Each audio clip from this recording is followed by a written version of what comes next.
থেকে? স্যার, আমার নাম এল রবিশঙ্কর শ্রীধর। আমি বর্তমানে বিইডি কলেজের প্রিন্সিপাল হিসেবে আছি।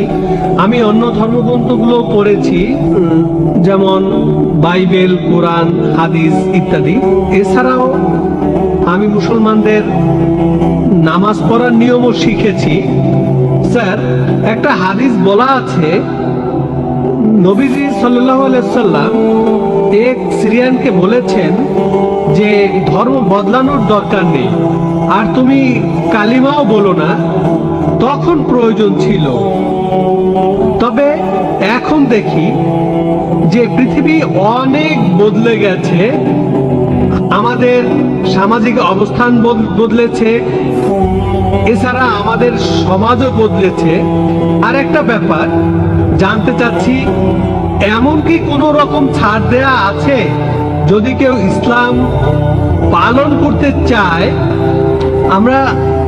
আমরা জানি ইসলাম ধর্মের কিছু ব্যাপার ফিজিক্সের মাধ্যমে প্রমাণ করেছেন বিজ্ঞানী ক্যাপরা আর স্টিফেন হকিং, যেমন সময় আর বিশ্বজগৎ কিভাবে সৃষ্টি হলো। এখন আল হক, আমি খোদা, এই টাইপের ধারণার কোনো স্থান আছে? 5 ওয়াক্ত নামাজ পড়লাম, ধর্ম মানলাম, এরপর আমরা অন্য সময় কি বলতে পারি যে আনাল হক? এটা কি মানতে পারি? আর প্লিজ একবারে একটা প্রশ্ন করে না, হাতের সময় কম, এই প্রশ্নটার উত্তর দেই। প্রশ্ন করার জন্য অনেকে দাঁড়িয়ে আছেন। ভাই, আপনি প্রশ্ন করলেন যে তিনি একটা হাদিস জানেন যেখানে নবীজি এক সিরিয়ানকে তার ধর্ম বদলাতে বারণ করলেন। বলেন। যে তুমি বলবে না লা ইলাহা ইল্লাল্লাহ, বাজারের মধ্যে তাকে মারা হতো। ভাই, আপনি বললেন যে নবীজি এক লোককে বাজারের মধ্যে লা ইলাহা ইল্লাল্লাহ বলতে বারণ করেছেন, না হলে তাকে মারা হতো। আমি জানি না আপনি কোন হাদিসের কথা বলছেন। একটা হাদিস বলছে জোরে আল্লাহু আকবার বলো না, লা ইলাহা ইল্লাল্লাহ না। এটা বলা হয়েছিল কারণ যুদ্ধের সময় তারা লুকিয়ে আছে আর শত্রু আসছে, তখন জোরে আল্লাহু আকবার বলো না, কারণ তাহলে শত্রুরা টের পেয়ে যাবে। বাজারের মধ্যে না, যুদ্ধের ময়দানে। আরেকটা হাদিস বলছে জোরে বলো যাতে অন্যান্য মুসলিমরা উৎসাহিত হয়, তাই পরিস্থিতির উপর নির্ভর করে। নবীজি একবার বলেছেন যুদ্ধের ময়দানে বলো আল্লাহু আকবার, এতে মুসলিমদের সাহস বাড়বে। কিন্তু অন্য সময়ে যখন লুকিয়ে আছেন তখন জোরে বললে শত্রুরা টের পাবে। তাই এক এক পরিস্থিতিতে এক এক রকম কাজ। আপনার প্রশ্নে আসি, ইসলামের পাশাপাশি অন্যান্য জিনিস মানা যাবে কিনা, যেমন সক্রেটিস বা অন্য কারো কথা বা কোনো বিজ্ঞানীর কথা। এছাড়াও আনাল হক, ইসলামের পাশাপাশি অন্য বিষয়ের ব্যাপারে বলি, যদি সেগুলো কোরআন আর হাদিসের বিরুদ্ধে না যায় কোনো সমস্যা নেই। যদি সেটা কোরআন আর হাদিসের সাথে মিলে যায় সেটা আমাদের মানতে হবে। সেটা হতে পারে যে কোনো বিষয়, হোক বিজ্ঞান, ভূগোল বা ইতিহাস, হোক হিন্দু, ইসলাম, খ্রিস্টান ধর্ম, ইহুদি ধর্ম। যদি সেটা পবিত্র কোরআনে উল্লেখ করা থাকে তাহলে সেটা আমাদের মানা ফরজ। যদি সেই কথাটার উল্লেখ কোরআনে না থাকে আর কোরআনের বিরুদ্ধে না যায় সেটা মানতে পারেন, মুবাহ ঐচ্ছিক। কিন্তু যদি সেই কথাটা কোরআনের বিরুদ্ধে যায় সেটা হারাম, সেটা নিষিদ্ধ। এই তিনটা হতে পারে, তিনটা ফলাফল পাবেন। আপনি বললেন যে ইসলাম তাওহীদে বিশ্বাস করে, 5 ওয়াক্ত নামাজ। ইসলাম আনাল হকে বিশ্বাস করে কিনা? আনাল হক নিজেকে আল্লাহ দাবি করা, এটা শিরক, এটা তাওহীদের বিরুদ্ধে যায়। এটা বলতে পারেন না যে আপনি তাওহীদও মানেন আবার একাধিক ঈশ্বরে বিশ্বাস করেন। আপনি তাওহীদ মানেন আবার বলছেন আমি আল্লাহ, দুটো আসলে বিপরীত। যদি কেউ এমনটা বিশ্বাস করে যে সে আল্লাহর একটা অংশ, সে তাওহীদ মানতে পারে না, সে মুসলিম নয়। দুটো বিপরীত জিনিস।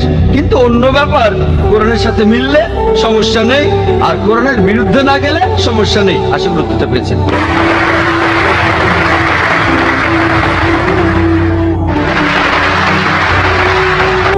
আজ এই অনুষ্ঠানে আসতে পেরে আমার খুবই ভালো লাগছে।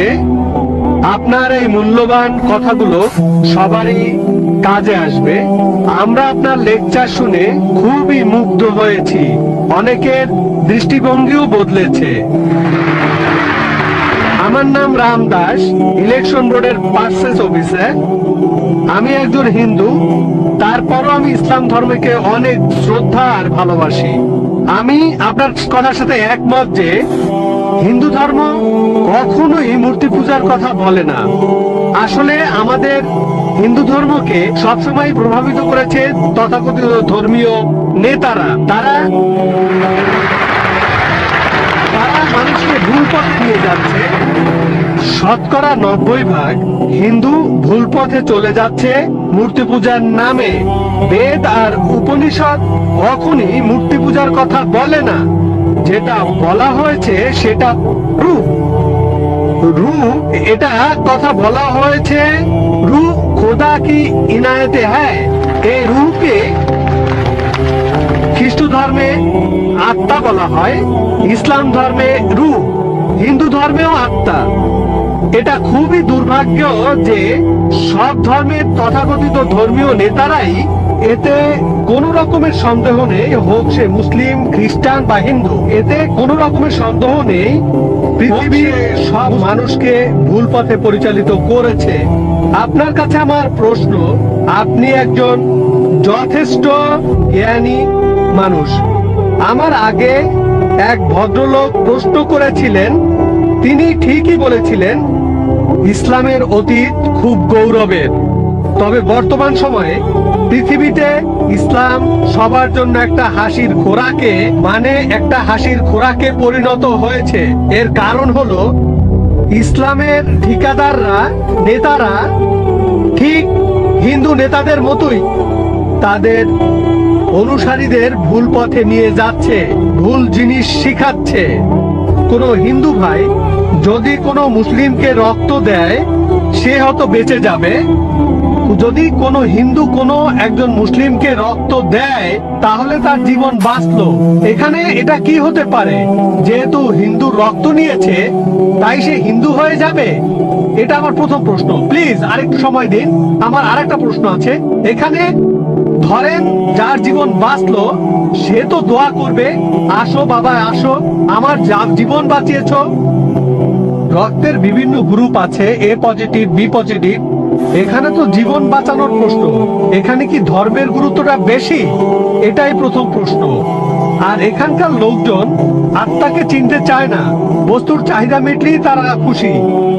ইসলাম সবাইকে ভালোবাসার কথা বলে, সব ধর্মই ভালোবাসার কথা বলে, কিন্তু ইসলাম ধর্ম সেই ভালোবাসা অর্জনের কথা বলে, কিভাবে ভালোবাসা অর্জন করতে হবে। এই জন্য ইসলামের জাকাত আছে। এই জাকাত গরিব মানুষদের সাহায্য করা, প্রতিবেশীকে সাহায্য করা। গরিবের মেয়ে বিয়ে হচ্ছে না, বিয়ে দিয়ে দাও, গরিবকে সাহায্য করা।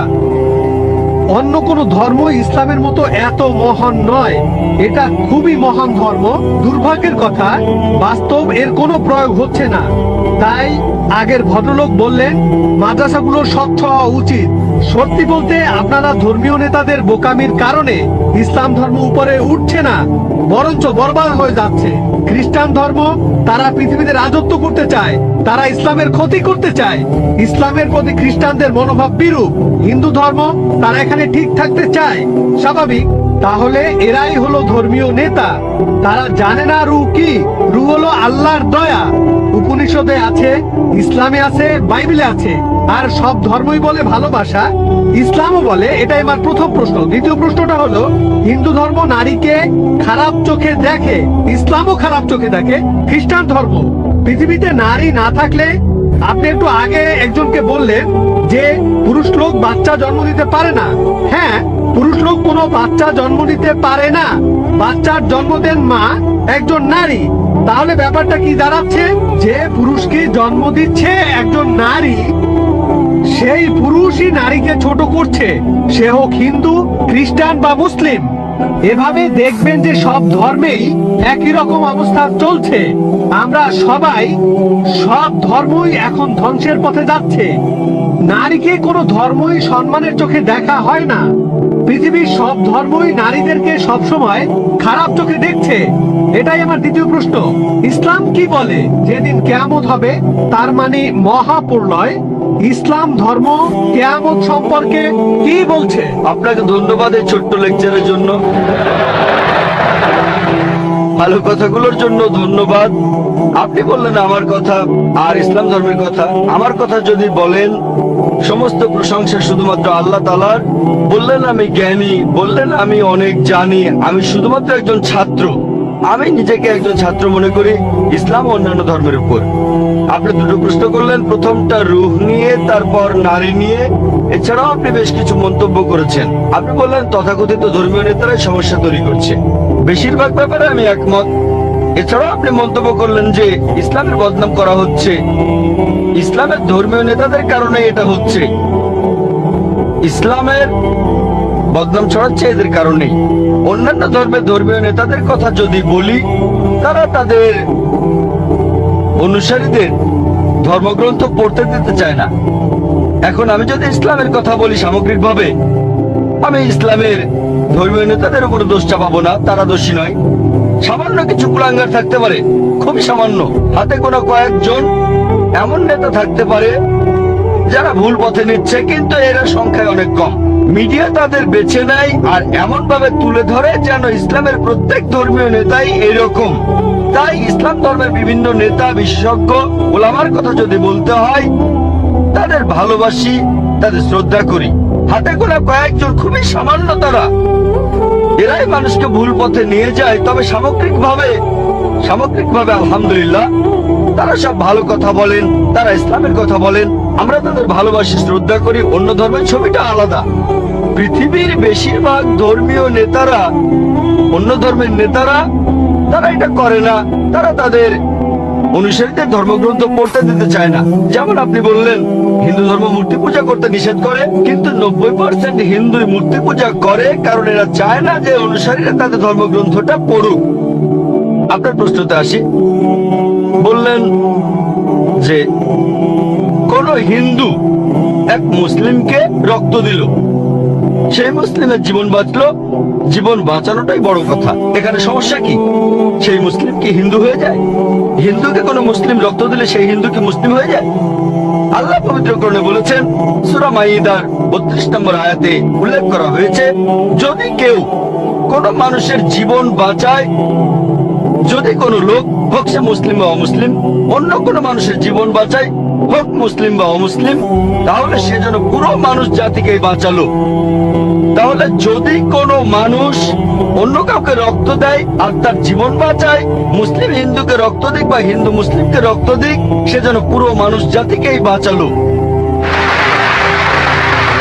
আরো বলছে, যদি কেউ কোনো মানুষকে হত্যা করে আর সেটা হত্যার অপরাধ বা বিশৃঙ্খলা তৈরির অপরাধ না হয়, তাহলে সে যেন পুরো মানুষ জাতিকেই হত্যা করলো। তবে কোন মানুষের জীবন বাঁচানো ভালো কথা, একটা ভালো কাজ, উঁচু মানের কাজ। কিন্তু আগে একজন প্রশ্ন করেছিলেন, আল্লাহ কেন আমাদের সৃষ্টি করেছেন? আমি আগেও বলেছি যে পবিত্র কোরআনের সূরা মুলকে 2 নম্বর আয়াতে উল্লেখ করা হয়েছে, আল্লাহ জি খালাকাল মাউতা ওয়াল হায়াতা, আল্লাহ সৃষ্টি করেছেন জীবন ও মৃত্যু তোমাদের পরীক্ষা করার জন্য। কারো জীবন বাঁচানো খুবই ভালো কাজ, কিন্তু কারো আখিরাত বাঁচানো সেটা আরো ভালো কাজ। আর সেজন্যই আমি আগে ডাক্তার ছিলাম। এটাই হলো শ্রেষ্ঠ পেশা, মানুষের জীবন বাঁচানো। আমি ডাক্তার হতে চেয়েছিলাম কারণ ভেবেছিলাম এটা মহান পেশা, আসলেও তাই। তবে এর চাইতেও ভালো আছে। পবিত্র কোরআনের সূরা ফুসিলাতের 33 নম্বর আয়াতে উল্লেখ করা হয়েছে, ومن أحسن قولا ممن دعا إلى الله وعمل صالحا وقال إنني من المسلمين। কথাই কে উত্তম সেই ব্যক্তির চাইতে যে আল্লাহর পথে মানুষকে আহ্বান করে, যে সৎকর্ম করে আর বলে আমি তাদের অন্তর্ভুক্ত যারা আল্লাহর কাছে আত্মসমর্পণ করে। তাই আমি একজন শরীরের ডাক্তার থেকে হয়েছে আত্মার ডাক্তার, এটা আরো ভালো পেশা। তাহলে রক্ত দিয়ে কারো জীবন বাঁচানো ভালো কথা, তবে কাউকে সত্যিটা জানানো, তার আখিরাতটা বাঁচানো আরো ভালো। আমার কাজ হলো সব মানুষের কাছে ধর্ম প্রচার করা। মুসলিমদের বলি কোরআন মেনে চলুন, অনুসরণ করুন, আর শেষ নবীকে মেনে চলুন। আমি বলি হিন্দু, খ্রিস্টান, বৌদ্ধদের যেটা কমন অন্তত সেটা মেনে নেন। আপনাদের আর আমাদের ধর্মগ্রন্থে যেটা কমন, যে কথাগুলো আলাদা সেগুলো নিয়ে পরে আলোচনা করব। যেগুলো কমন অন্তত সেগুলো মেনে নেন। আমি বাঁচাতে চাইছি তার আখিরাতকে।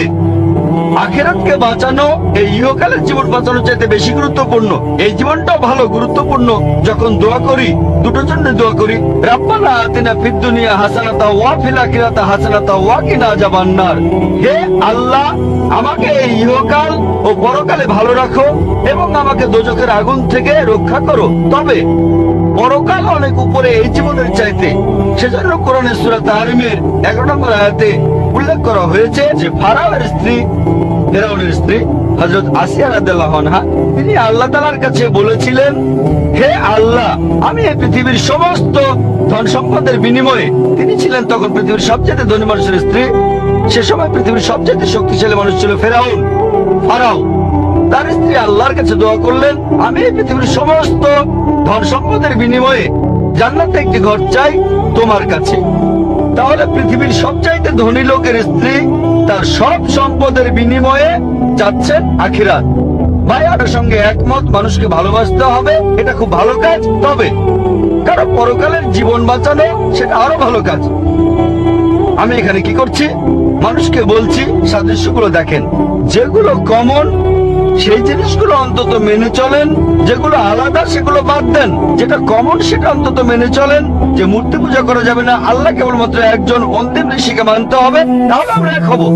নাম দিয়ে কেউ কখনো মুসলিম হয় না। আব্দুল্লাহ জাকির সুলতান মুসলিম মানে যে আল্লাহর কাছে নিজের ইচ্ছাকে সমর্পণ করে। আগে এক বোনকে আমি বলেছিলাম আল্লাহর কাছে আত্মসমর্পণ করুন, এখন আপনাকেও বলছি আল্লাহর কাছে আত্মসমর্পণ করুন। আর আল্লাহর ওহী এই লাস্ট টেস্টামেন্ট, খ্রিস্টানরা বলে ওল্ড টেস্টামেন্ট আর নিউ টেস্টামেন্ট, এটা হলো আল্লাহ তাআলার লাস্ট টেস্টামেন্ট, পবিত্র কোরআন। এটার কথা আপনাদের ধর্মগ্রন্থ আছে, সেটা আপনাদের মানতে হবে। এটা বাইবেলেও আছে, সেটা মেনে চলতে হবে। আমি অনুরোধ করবো, আসেন আমরা সবাই মিলেমিশে থাকি, সবাই একসাথে থাকি আর আল্লাহ তাআলার কাছে আত্মসমর্পণ করি। ইসলাম ধর্মে বৃদ্ধাশ্রমের কোনো স্থান নেই। তাই যে আদব কায়দায় সন্তানের শিক্ষা দেই, সেটা আমাদের স্রষ্টা আল্লাহ সুবহানাহু ওয়া তাআলার চাওয়া মতে হতে হবে। আর এখন আমরা দেখি যে মুসলিমরা ফায়ারিং লাইনে। এখন দেখা যায় মুসলিমরা পিছিয়ে পড়েছে, বিশেষ করে বিজ্ঞান ও প্রযুক্তির ক্ষেত্রে, বিশেষ করে শিক্ষার ক্ষেত্রে। এর প্রধান কারণ হচ্ছে আমরা কোরআন এবং সুন্নাহ থেকে দূরে সরে গেছি। আগে 8ম শতক থেকে দ্বাদশ শতাব্দী সময়টাকে বলা হতো অন্ধকারের যুগ। অন্ধকার কাদের জন্য? ইউরোপিয়ানদের জন্য। আরবের মুসলিমরা যে উন্নতি করেছিল তা উল্লেখ করার মতো। যদি ইতিহাস পড়েন, স্কুলে যা পড়েছি, আমি নিজে কনভেন্ট স্কুলে পাশ করেছি, খ্রিস্টান মিশনারি স্কুল, সেখান থেকে পড়ালেখা করেছি। এটা পরবর্তীতে পরে আমি বুঝলাম যে স্কুলে কি পড়েছি, মেডিকেল কলেজে কি পড়েছি, একজন মেডিকেল ডাক্তার হিসেবে অনেক বিষয় আমার কাছে ভিন্ন। স্কুলে আমাদের শিখিয়েছে যে রক্ত সঞ্চালন প্রথম আবিষ্কার করেন উইলিয়াম হার্ভে। আসলে যদি কোরআন পড়েন, কোরআন রক্ত সঞ্চালনের ব্যাপারে বলছে। সূরা নাহল অধ্যায় 16 আয়াত 66, কিভাবে পেটে খাবার প্রবেশ করে। তারপর সেখান থেকে ইন্টেস্টাইনে যায়, ইন্টেস্টাইন থেকে রক্তনালী দিয়ে বিভিন্ন অংশে প্রবেশ করে মেমোরি গ্ল্যান্ড সহ, যেখানে দুধ উৎপন্ন হয়। এখানে দুধ উৎপন্ন হওয়ার প্রক্রিয়া এবং রক্ত সঞ্চালনের বিষয়ে সংক্ষেপে বলছে সূরা নাহল অধ্যায় 16 আয়াত 66।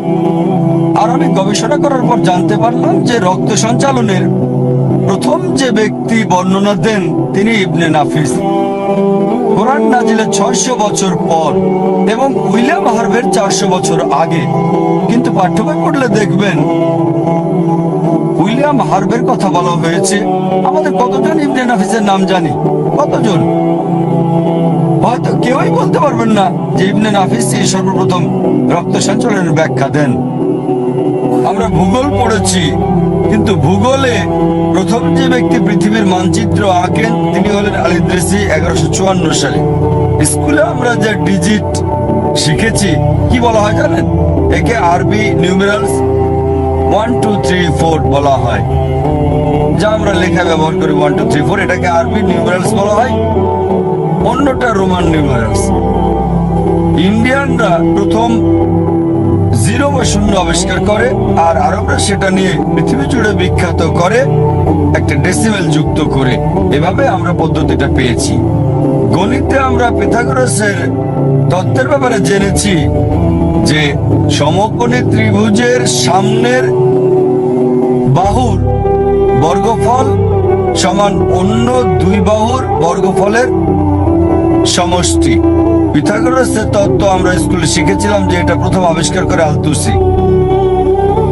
তাই আমরা জানি যে কয়েক শতাব্দী আগে মুসলিমরা বিজ্ঞান আর প্রযুক্তিতে উন্নত ছিল, কিন্তু এখন পাঠ্য বইয়ে তাদের কথা প্রায় নাই। ত্রিকোণমিতির জনককে আল-বেরুনি। আপনারা কি আল-খিন্দির নাম জানেন? আল-খিন্দি 200 সূত্র লিখেছেন গণিতে, জ্যামিতিতে এবং যুক্তিবিদ্যায়। আর একই সময়ে যখন গ্যালিলিও, ডেসকার্টিস এবং নিউটন বলল যে সব ফিজিক্যাল ল স্বয়ংসম্পূর্ণ, কিন্তু তিনি বলেছেন আপেক্ষিক। পরবর্তীতে অ্যালবার্ট আইনস্টাইন আরো গবেষণা করলেন আর রিলেটিভিটির থিওরি দাঁড় করালেন। আর ইতিহাস পড়লে আমরা জানতে পারি যে মোহাম্মদ আহমদ এবং হোসেন শাকির দুই ভাই পৃথিবীর উপরিভাগ পরিমাপ করলেন এবং লোহিত সাগরের আড়াআড়ি পরিমাপ করলেন। একই সময়ে লোকজন ভাবত পৃথিবীর চাটা। আমরা রসায়ন পড়েছি আর জানতে পেরেছি যে গিবার নামক একজন প্রথম মদ আবিষ্কার করেন। আসলে জাবের ইবনে হাইয়ান, জাবের যখন পাঠ্য বইয়ে লেখা হয় তখন গিবার গিবার শুনতে পশ্চিমাদের মতো, আসলে জাবের ইবনে হাইয়ান। তাই যখন পড়েই মনে করেছি পশ্চিমা, গিবার গিবার। আর জাবের ইবনে হাইয়ান মদ আবিষ্কার করেন। অ্যালকোহল শব্দটি এসেছে আরবি শব্দ আলগুল থেকে, যার অর্থ খারাপ প্রভাব। ইতিহাসে মোহাম্মদ জাকারিয়া আর রাজির কথা আমরা জানতে পারি। মেডিসিনের ক্ষেত্রে বিশেষজ্ঞ ছিলেন, এমনকি মেলস এবং গুটি বসন্তের উপর বই লিখেছেন। মেডিসিন পড়লে দেখতে পাই আলী ইবনে আব্বাস 20 খণ্ড লিখেছেন মেডিসিনের প্র্যাকটিস ও তত্ত্বের উপর। আমরা আবিসিনা সম্পর্কে জানি। আবিসিনাকে প্রাচ্যের অ্যারিস্টটল বলা হয়। তিনি আলী ইবনে সিনা, আলী ইবনে সিনাকে প্রাচ্যের অ্যারিস্টটল বলা হয়। তিনি দার্শনিক ছিলেন, গণিতবিদ ছিলেন। তাই যখন পিছনের ইতিহাস দেখি, দেখা যায় যে পৃথিবীতে মুসলিমরা শীর্ষে ছিল। সেই সময় আমরা পৃথিবীর শীর্ষে ছিলাম, কারণ সেই সময় আমরা কোরআন সুন্নাহর নিকটবর্তী ছিলাম। আর এখন আমরা কোরআন সুন্নাহ থেকে দূরে সরে গেছি, আর এই কারণে ফায়ারিং লাইনে আছি। আমাদের খেয়াল রাখতে হবে সন্তানকে কোরআন হাদিসের কাছে রেখে শিক্ষা দিচ্ছি কিনা। আমাদের দায়িত্ব সন্তানকে যথাযথ শিক্ষা ব্যবস্থা করে দেওয়া। এই কারণে আমি বলি যে আপনার সন্তান হচ্ছে আপনার আমানত। দেখতে হবে তাদেরকে উভয় জগতেরই শিক্ষা দেওয়া হচ্ছে কিনা। এটা আমার জন্য শাকের করার ছিল। 8 বছর আগে সমস্যাটা দেখেছি আমি। আর যদিও আলহামদুলিল্লাহ আমি শিক্ষার উপর লেকচার দিয়েছি, আমার জীবন সঙ্গী বাছাই করতে সময় নিয়েছি, কারণ সঠিক জীবন সঙ্গী চেয়েছি। আর অবশেষে আলহামদুলিল্লাহ আল্লাহ আমাকে দিয়েছেন। যখন সন্তান হলো, আমার বড় ছেলে 12 বছর বয়স, আমি সবসময় চিন্তা করেছি একটা ভালো স্কুলের, যার মধ্যে সমন্বয় থাকবে ইসলামিক শিক্ষা এবং সাধারণ শিক্ষা। বিজ্ঞান গণিতকে আমি সেকুলার শিক্ষা বলি না, কারণ সেকুলারের সংজ্ঞা হচ্ছে স্রষ্টার সাথে সম্পর্কহীন। আমি বিশ্বাস করি বিজ্ঞান ঈশ্বরে বিশ্বাস করে, গণিত ইসলামিক সাবজেক্ট। তাই এই কারণে যখন আমি প্রচলিত বিষয়গুলো সম্পর্কে বলি, আমি সেগুলোকে ফর্মাল এডুকেশন বলি। গণিত, বিজ্ঞান, ইতিহাস, ভূগোল, ইংলিশ এগুলোকে বলি ফর্মাল সাবজেক্ট। তাই সব সময় আমি স্বপ্ন দেখেছি একটা ভালো স্কুলে, যার মধ্যে সমন্বয় থাকবে আমাদের ইসলামিক বিষয়, ইসলামিক শিক্ষা এবং ফর্মাল এডুকেশনের। কারণ গণিত, বিজ্ঞান, ইতিহাস আমার মতে ইসলামের একটা অংশ।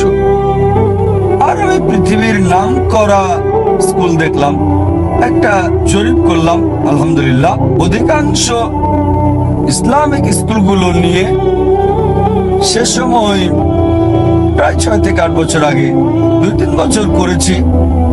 মাশাআল্লাহ, পৃথিবীর অধিকাংশ সেরা স্কুলগুলোতে গিয়েছি। America, Canada, UK, south Africa, Australia, Malaysia, শত শত স্কুলে আমি গিয়েছি। আর দেখলাম যে পশ্চিমা দেশে অধিকাংশ ইসলামিক স্কুল, প্রায় সবগুলোই ছিল মুসলিম ম্যানেজড স্কুল। মুসলিম ম্যানেজ মানে পরিচালনা করত মুসলিমরা, কিন্তু সেগুলোকে ঠিক ইসলামিক বলবো না।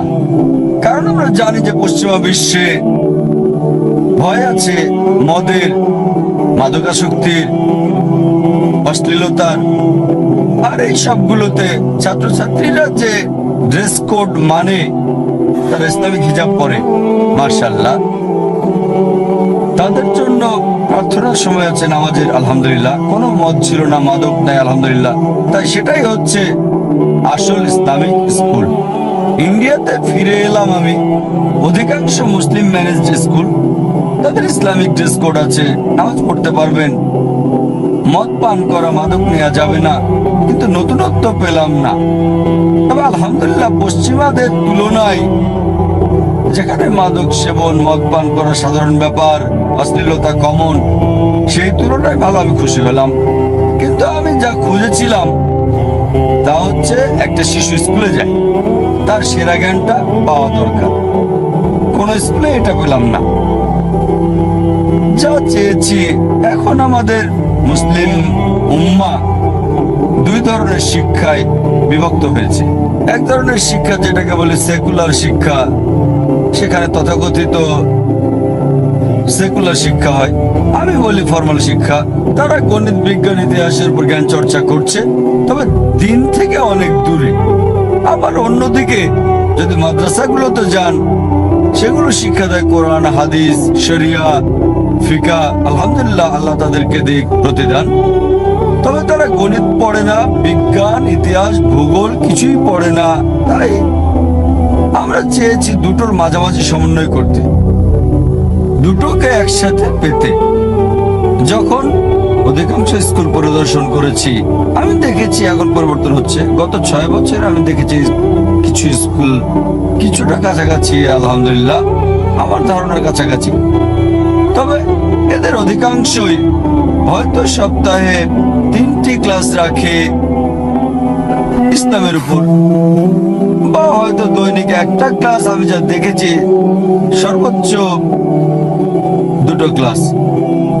আর প্রধান উদ্দেশ্য হচ্ছে একটা শিশু যখন স্কুল পাশ করবে, তার কোরআন, হাদিস, শরিয়া, ফিকা, বিজ্ঞান ইত্যাদি জ্ঞান হবে, কিন্তু সেটা পাইনি। যদিও আমেরিকার স্কুলগুলোতে আমি গিয়েছি, সেরা, দক্ষিণ আফ্রিকা যাকে বলা হয় ইসলামিক স্কুলের একদম সেরা স্কুল, ইউকে, অস্ট্রেলিয়া, মালয়েশিয়া ইত্যাদি। তারপর আমরা চিন্তা করলাম চলুন শুরু করি। আর আল্লাহর সাহায্যে আলহামদুলিল্লাহ বোম্বেতে, আলহামদুলিল্লাহ, প্রায় 6 বছর আগে বা 5.5 বছর আগে নিজস্ব ইসলামিক স্কুল চালু করলাম, যার নাম ইসলামিক ইন্টারন্যাশনাল স্কুল। কারণ আমার সন্তানের জন্য দরকার। যদিও আমার সন্তানকে কনভেন্ট স্কুলে দিয়ে পড়ালেখা করাতে প্রস্তুত ছিলাম, তথাকথিত শিক্ষা দিতে প্রস্তুত ছিলাম, আমি চিন্তা করলাম যে আমাদের একটা স্যাম্পল স্কুল তৈরি করা দরকার। আর আলহামদুলিল্লাহ, আলহামদুলিল্লাহ, আমরা বোম্বেতে শুরু করে দিলাম। আল্লাহ আমাদের সাহায্য করলেন, আমরা স্কুল শুরু করলাম। আর আলহামদুলিল্লাহ প্রথম দিন থেকে বোম্বের মানুষদের যে সমর্থন পেয়েছি, বোম্বের মুসলিমদের, তা ছিল অসাধারণ। মাশাআল্লাহ, এমন সাড়া পেলাম। যদিও স্কুল পুরোপুরি নতুন, খুব একটা বিজ্ঞাপন দিইনি, স্কুল করার সিদ্ধান্ত নিলাম। 3 সপ্তাহ প্রচার করলাম, মাশাআল্লাহ। তবে চালু হওয়ার সাথে সাথে যে ব্যাপক সাড়া পেয়েছি তা ছিল অসাধারণ। এটা এত আশাব্যঞ্জক ছিল যে মন্ত্রীরা আমাদের স্কুলে ফোন করেছেন তা দেখার জন্য যে তাদের বন্ধুরা সন্তানদের ভর্তি করিয়েছেন। আমাদের স্কুল খুবই ভালো, মাশাআল্লাহ। আপনি এমনটা কখনোই পাবেন না যে একজন মন্ত্রী ফোন করে বলবেন যে আমাদের একটা সিট দরকার মাদ্রাসায়। কনভেন্ট স্কুলে এমনটা দেখা যায়। ইন্ডিয়ার অধিকাংশ কনভেন্ট স্কুলে এমন ফোন করে তাদের প্রভাব খাটাতে চায়। তবে আলহামদুলিল্লাহ আমরা ভর্তি প্রক্রিয়ার ব্যাপারে একেবারে অনমনীয়, কঠোরভাবে নিয়ম কানুন মেনে চলি। যদি আমাদের স্কুলের শর্তগুলো পূরণ না করে মন্ত্রীর ছেলে হলেও আমরা তা ভর্তি করি না, আলহামদুলিল্লাহ। সেখানে যে পার্থক্য আমরা তা উৎসাহিত করি। মানবতাবাদীদের আগে যে বিপ্লব হয়েছিল এবং পৃথিবী জুড়ে শিক্ষা, সেটা খুব ভালো বিপ্লব। তাদের ইসলামের পরিবেশ নিশ্চিত করেছিল। আমি খুবই আনন্দিত যে পশ্চিমা দেশে হোক, সেটা ইউএসএ বা ইউকে, সেখানে স্কুলগুলোতে একজন শিশু ইসলাম চর্চা অন্তত করতে পারছে। আমাদের স্কুল করে আমরা কিছু নিয়ম রাখলাম। আমি একটা পূর্ণ সমন্বয় চেয়েছি যে যদি কেউ স্ট্যান্ডার্ড 10 পাস করে সে সময় অন্তত যেন আলিম পাস করতে পারে যখন দারুল উলুম পাস করে। পাশাপাশি যেন কনভেন্ট স্কুলের সাথেও প্রতিযোগিতা করতে পারে, সেটাই ছিল উদ্দেশ্য।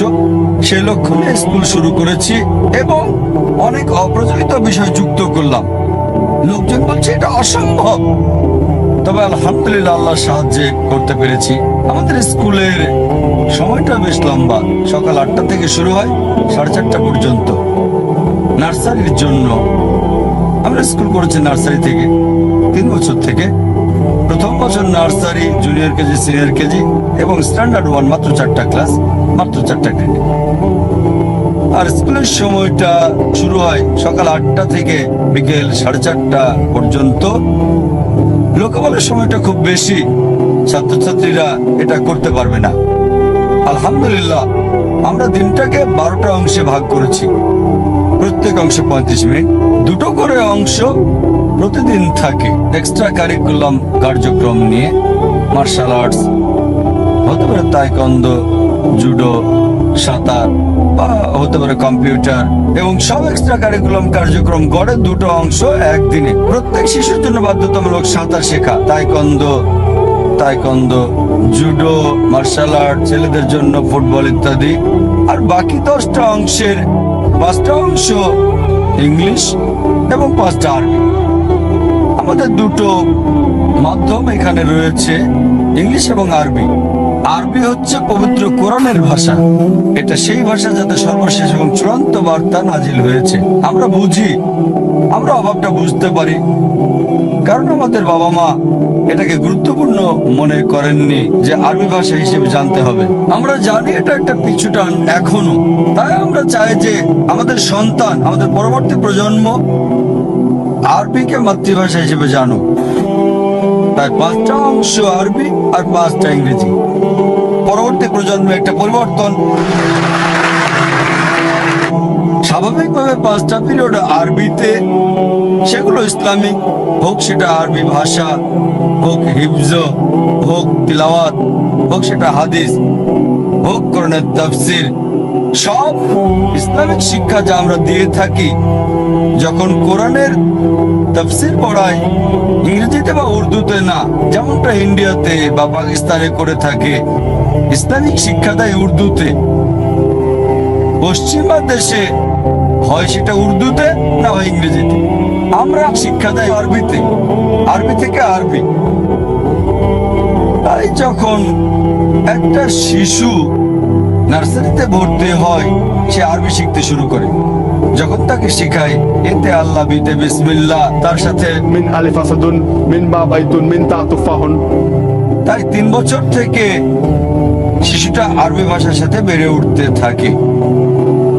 আর আরবি পিরিয়ডে বাচ্চারা ইংলিশ বলতে পারবে না, আরবিতেই বলতে হবে।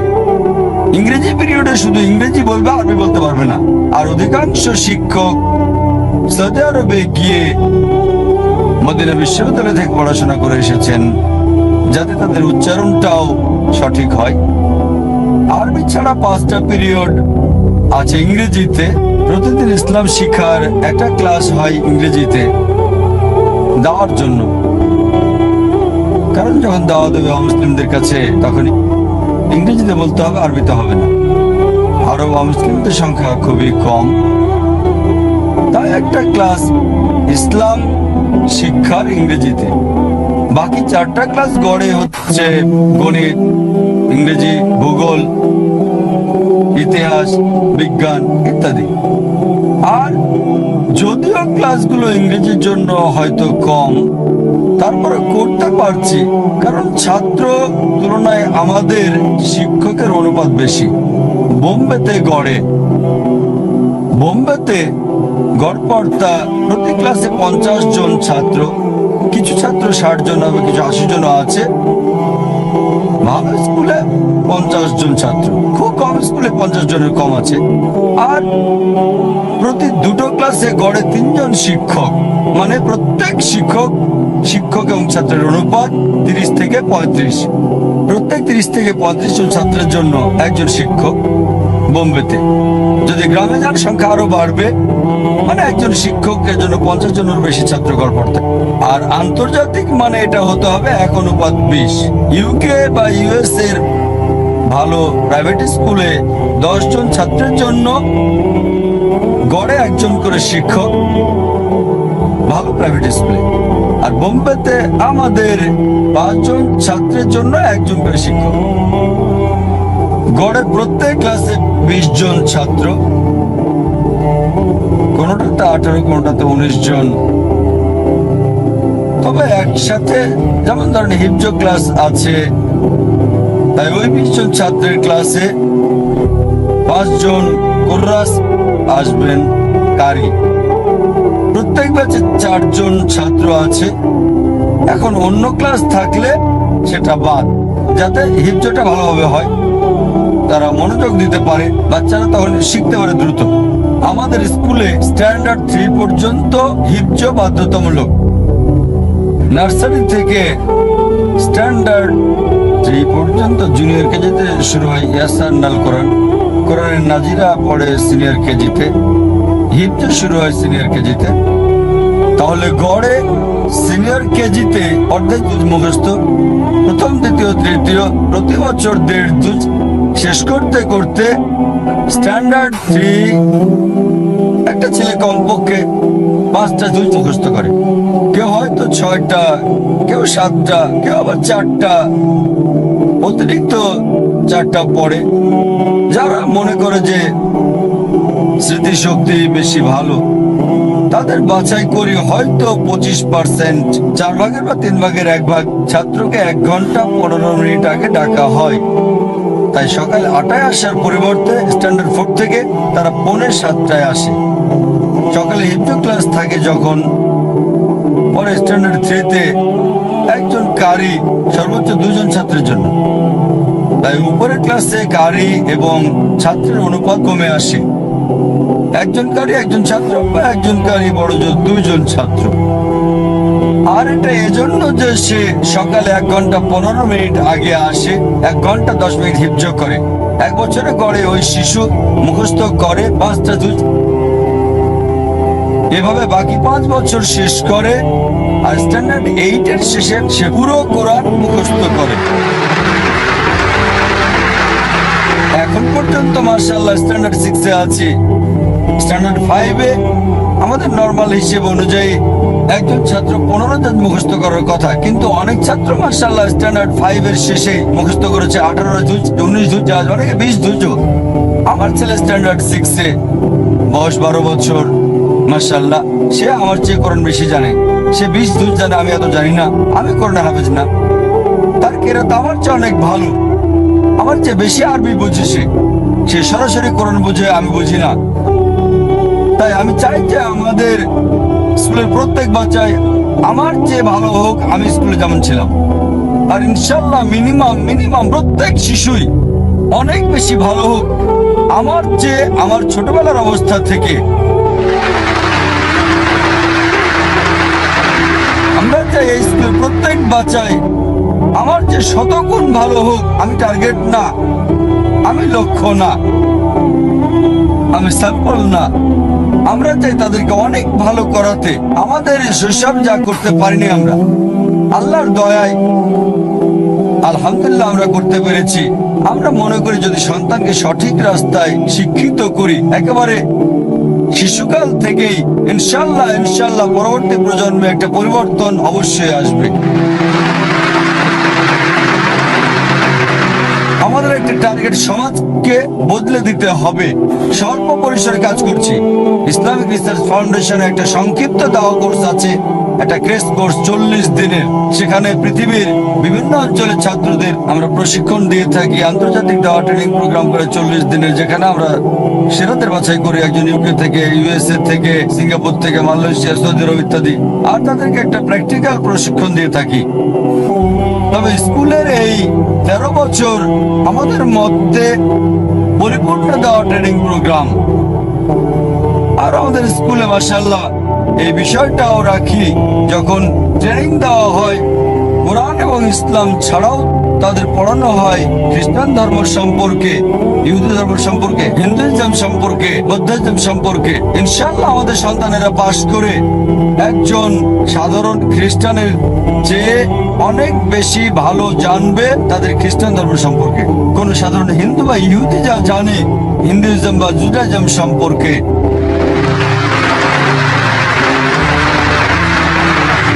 স্কুলের প্রধান উদ্দেশ্য হচ্ছে দায়ী তৈরি করা, আর তারা যেন আল্লাহ সুবহানাহু ওয়া তাআলার নির্দেশ মান্য করে। তাই আমাদের স্কুলে মাশাআল্লাহ যদিও প্রধান ভাষা দুটো ইংরেজি এবং আরবি, আমরা ক্লাস 4-এ উর্দু পড়াই, ক্লাস 3-তে হিন্দি, 4-এ উর্দু, 5-এ প্রদেশের স্থানীয় ভাষা মারাঠি। এই শিশুদের মাশাআল্লাহ এমন ভাবে প্রশিক্ষণ দেওয়া হয় তারা জীবনের মূল্য অনুধাবন করতে পারে। আর আমরা দেখি অনেক সময় মাশাআল্লাহ এই বাচ্চারা আমাদেরই লজ্জায় ফেলে দেয়, তারা লজ্জায় ফেলে দেয়। যখন বাইরে যাবেন বাচ্চারা মাশাআল্লাহ তারা মাসুম। আমার মনে আছে একবার আমি এক বড় ব্যবসায়ীর সঙ্গে দেখা করতে যাই, বোম্বেতে শীর্ষ ব্যবসায়ী, অনেক বড় ব্যবসায়ী। যখন সাক্ষাৎ করলাম, সাথে ছিল আমার ছেলে, তখন সে 2য় শ্রেণীতে। ব্যবসায়ী ধূমপান করছিল। আমার ছেলে বলল, আঙ্কেল ধূমপান হারাম। শেষ। আমার 10 বার চিন্তা করতে হতো, যেহেতু আমি একজন দায়ী, সরাসরি না বলে আমাকে বুঝতে হবে, আগে দেখি বলার সঠিক সময় আসলে কোনটা, সে কষ্ট পায় কিনা ইত্যাদি। আমরা 10 বার চিন্তা করি কিভাবে বলবো, কখন বলবো, কি বলবো। আর ছোট্ট শিশু বলে ফেললো, লোকটা সিগারেটটার সাথে সাথে ফেলে দিল। সহজ। তাই মাশাআল্লাহ এটা খেয়াল রাখতে হবে, একটা লক্ষ্য থাকতে হবে, সন্তানকে কিভাবে বড় করব, তাদের কি বানাবো। আমরা সাধারণত দেখে থাকি যে 4টা বিভাগে যদি বছরে 100 ছাত্রছাত্রী পাশ করে একটা স্কুল থেকে, 50 ভাগে তো আসল ধারাতে যাবে। ডাক্তার হতে পারে, ইঞ্জিনিয়ার, আইনজীবী। তবে যখন ডাক্তার হবে, সত্যিকারের মুসলিম ডাক্তার হবে, ইসলামের জ্ঞান থাকবে। ভালো মুসলিম ইঞ্জিনিয়ার, ভালো মুসলিম ব্যবসায়ী। 50 ভাগ যেতে পারে ইসলামিক ফিল্ডে, দায়ী হতে পারে, মুহাদ্দিস, মুফাসসির, শিক্ষক হতে পারে, ইসলামিক শিক্ষা, আলহামদুলিল্লাহ। আর এভাবেই আমরা পরবর্তী প্রজন্মকে পরিবর্তন করব। কি হচ্ছে সেটা নিয়ে বসে থাকলে চলবে না, আমাদের শুরু করতে হবে। আর এভাবেই মাশাআল্লাহ আসল সফলতার কারণ স্কুলের ব্যাপারে আমি মনে করি আমাদের স্কুলের ইন্টারভিউ খুবই কঠোর। সাক্ষাৎকার এতই কঠোর যে আমরা যে সকল নিয়ম চালু করেছি আগে হয়তো কেউ শুনেইনি। প্রচলিত অনেক নিয়মই বাদ দিয়েছি। সাধারণত ছাত্রদের 3টা সাক্ষাৎকার নেই, বাচ্চাদের। আবার পিতামাতাদেরও সাক্ষাৎকার নিয়ে থাকি। পিতামাতা 2টো ইন্টারভিউ গড়ে প্রত্যেকে 1.5 ঘন্টা করে। চূড়ান্ত ইন্টারভিউটা আমি নিই। আর আলহামদুলিল্লাহ গত বছরে স্কুলে 800 আবেদন পড়েছে, 75টা সিট, 800 দরখাস্ত। প্রতি বছরই প্রায় 10 গুণ বেশি দরখাস্ত পড়ে আমাদের সিটের তুলনায়। আরেকটা কথা বলি, আমাদের স্কুলটা বোম্বেতে সবচেয়ে ব্যয়বহুল স্কুলের একটা। এখানে প্রতি মাসে ফি হচ্ছে 25,000 টাকা, যা অনেক বেশি। বোম্বেতে করে ফি 100 থেকে 150 টাকা। খুব ভালো কনভেন্ট স্কুল, তাদের ফি 1000 থেকে 1500 টাকা। আমাদের 25,000 টাকা, মানে 600 আমেরিকান ডলার। যদি অন্যান্য স্কুল রয়েছে যেগুলো খুব বেশি ব্যয়বহুল, তবে ইসলামিক স্কুল মাশাআল্লাহ এমন না যে এটা সস্তা। তারপরও কোনো গরিব লোক বলতে পারবে না যে আমি ভর্তি হতে পারিনি কারণ আমার টাকা নাই বলে। আমরা 25% স্কলারশিপের ব্যবস্থা করেছি। 25% সিটের জন্য কাউকে মাসে 1 টাকাও দিতে হয় না, ভর্তি হতে পারবে। 25% এভাবে সিট দরিদ্রদের জন্য সংরক্ষিত। তাই আমাদের স্কুলে মাশাআল্লাহ এমন পিতামাতাও আছেন যাদের মাসে 1 কোটি টাকা উপার্জন আছে। তারা হয়তো মিলিয়নিয়ার, হয়তো মিলিয়ন পাউন্ড উপার্জন করে থাকে। কিছু ছাত্রছাত্রী আছে যাদের পিতামাতা 3000 টাকা আয় করে। তবে যাদের স্কলারশিপ দেই, টাকাটা তাদের চলতি অ্যাকাউন্টে ট্রান্সফার করে দেই। সেটা পাওয়ার পর পুরো ফি ক্যাশে দিয়ে যায়। কে স্কলারশিপ পাচ্ছে সেটা এমনকি ক্যাশিয়ারও জানে না, শুধু ম্যানেজমেন্ট জানে।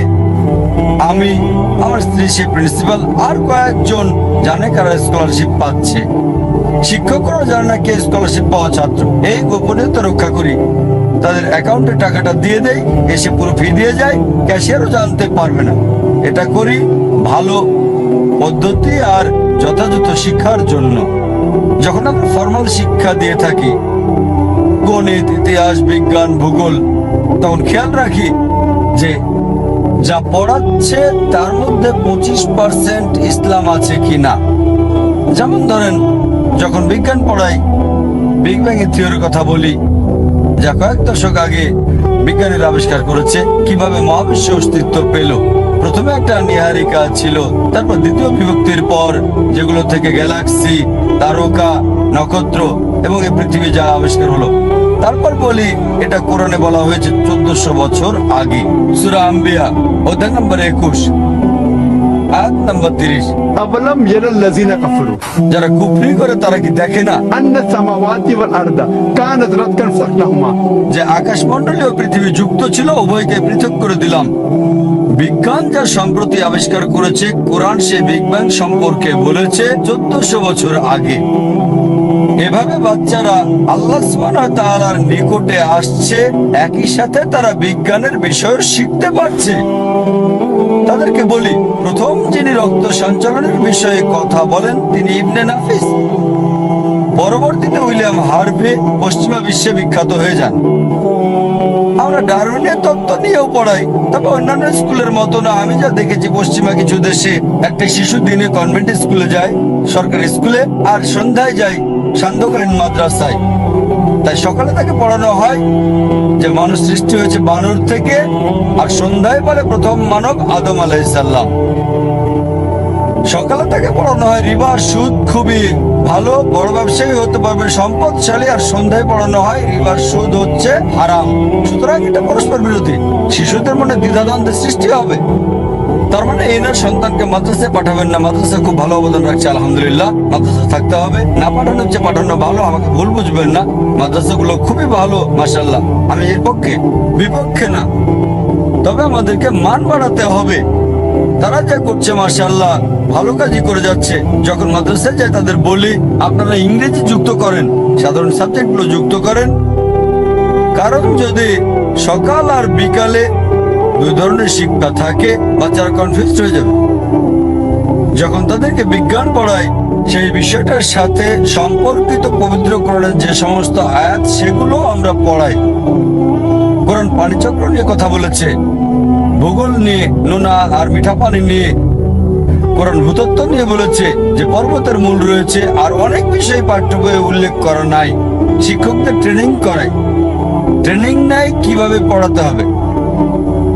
আর এভাবে আমাদের ফর্মাল শিক্ষার মধ্যে 25% ইসলাম যুক্ত থাকতে হবে।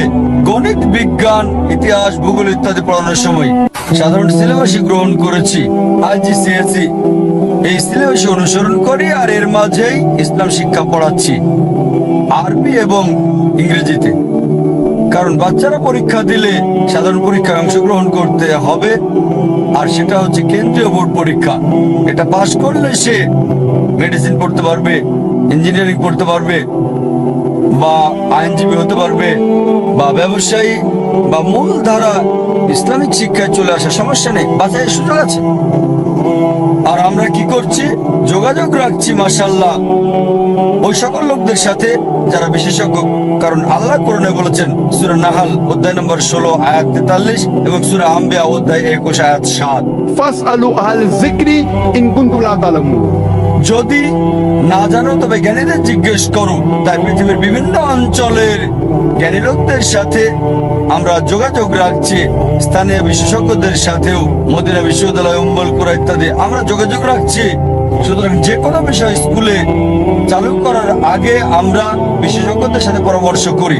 তবে অনেক কিছুই আমরা করছি যা নতুন। অনেকে আমাকে বলে, ভাই জাকির, এটা সম্ভব না, একেবারে সম্ভব না, দুটো ধারা একসাথে চালাতে পারবেন না, এটা সম্ভব না। আমি তাদের বলি যে আপনারা আমার জন্য দোয়া করেন, আমাদের জন্য দোয়া করেন। ইনশাআল্লাহ আমরা যা করতে চাই, আমরা উম্মাহকে একটা স্পেশাল মডেল তৈরি করতে চাই, সেটা সম্ভব। যদিও অনেকে বলে, অধিকাংশটাই বলে সম্ভব না, তবে আলহামদুলিল্লাহ সুম্মা আলহামদুলিল্লাহ, যদি বাচ্চাদের বাবা মাকে জিজ্ঞেস করেন, যদি আমাদের বাৎসরিক অনুষ্ঠানের সিডিগুলো দেখেন, তাহলে বুঝতে পারবেন আলহামদুলিল্লাহ যে শিক্ষার মানটা কেমন। মাশাআল্লাহ, যা বলছিলাম, প্রধান বিষয় হচ্ছে সাক্ষাৎকার। যখন বাবা মার সাক্ষাৎকার নেই, আমরা খুবই কড়া, খুবই সতর্ক থাকি যে ম্যানেজমেন্ট যেভাবে চিন্তা করে অভিভাবকরা একই চিন্তা করছেন কি না, এ ব্যাপারে খুবই কঠিন। আমরা প্রথম বছরে একটা শর্ত বাধ্যতামূলক করেছিলাম যে মায়েরা হিজাব পরে স্কুলে আসতে হবে। 50%-এরও বেশি মা স্কুলে প্রথম বছরে হিজাব পরতো না, তবে 1 মাসের মধ্যে মাশাআল্লাহ সবাই হিজাব পরে। আর সন্তানদের ভর্তি করতে চাইলে আগে খোঁজ খবর নেয় যে যদি ইসলামিক ইন্টারন্যাশনাল স্কুলে ভর্তি করে আমাদের হিজাব পড়তে হবে, তাই সাক্ষাৎকার আসার আগে তারা হিজাব পরে, এটা অভ্যাস করে, কারণ আমাদের স্কুলে ভর্তি করাতে চায়। তারা একটা জরিপ করে স্কুলের শর্তগুলো কি কি। আমাদের এখানে মাশাআল্লাহ মিলিয়নিয়ার বাবা মা আছে যারা ব্যবসায়ী, খুবই বড় ব্যবসায়ী। সাক্ষাৎকারের জন্য আসলে তাদের বলি, দিনে কতবার সালাত আদায় করেন? তারা বলে জুম্মা থেকে জুম্মা। আমরা তাদের বলি, ভাই তাহলে আপনার সন্তানকে এখানে ভর্তি করাবেন না, চলে যান কোনো কনভেন্ট স্কুলে। তিনি বলেন, কেন? কারণ আমরা আপনার সন্তানকে শেখাবো, এটা সহিহ মুসলিমে আছে, ঈমান এবং কুফরের মাঝে পার্থক্য হচ্ছে সালাত। হয়তো আপনার সন্তান 3-4 বছর পরে আপনাকেই বলবে কাফির, তাই এখানে না ভর্তি করে একটা কনভেন্ট স্কুলে ভর্তি করান। তখন তারা বলে, না না, এখানে ভর্তি করাতে চাই, আমরা নামাজ পড়বো, 5 ওয়াক্ত সালাত আদায় করবো, তারপর লিখিত দেয়। এটা বাধ্যতামূলক যে 100% বাবা মা লিখিত দেয় 5 ওয়াক্ত সালাত আদায় করবে। বিশ্বাস করেন, আমরা তাদের চাপ প্রয়োগ বা ব্ল্যাকমেইল করি না, যেখানে খ্রিস্টান মিশনারিরা আমাদের মুসলিম সন্তানদের ব্ল্যাকমেইল করছে। বোম্বেতে মুসলিম পিতামাতা ভর্তির জন্য 5,000 থেকে 10,000 পাউন্ড দেয়, ঘুষ দিয়ে ভর্তি করায়, আর প্রতিদিন বাচ্চারা খ্রিস্টানদের সাথে সেখানে বসে বসে শিরক করছে। তারা বলছে ঈসা আলাইহিস সালাম হলেন ঈশ্বর। তাই খ্রিস্টান মিশনারিরা যদি তাদের শিরক করতে বাধ্য করে থাকে, আমরা কেন একটা ফরজে চাপ দেব না? আর বিশ্বাস করেন, আমরা সফল হচ্ছি। আমরা জানি এটা সরকার, ওই সরকার কেউ অনুমোদন করে না, তবে এখানে আলহামদুলিল্লাহ সুম্মা আলহামদুলিল্লাহ, আর মাশাআল্লাহ এমনকি মাল্টি মিলিয়নিয়ার ইন্টারভিউ দিতে অপেক্ষা করেন। আমরা বলি সময় লাগবে, কমপক্ষে 4-5 ঘন্টার প্রস্তুতি নেন, আর ইন্টারভিউ নেওয়া হবে 1.5 থেকে 2 ঘন্টা আপনার। আমাদের একটা প্রশ্নমালা আছে, আর আমরা তাদের কাছে স্কুলের ধারণাটা তুলে ধরি।